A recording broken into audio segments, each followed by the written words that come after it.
In this video I'm going to show you how you can easily add new member in WhatsApp group.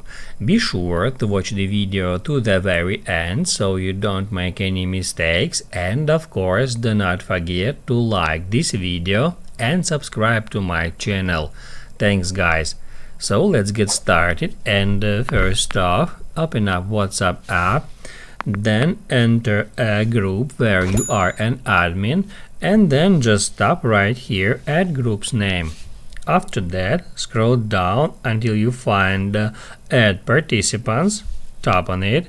That will open up your contacts book, and then you can add new members to that group simply by check marking them in that way. And after that, all you have to do in order to add new members to the group is just tap at add and then add again. That's how you can easily add members to WhatsApp group. Now you can write down in the comments below if you have any questions about the tutorial. Hit the like button if you liked that video, and see you in the next one.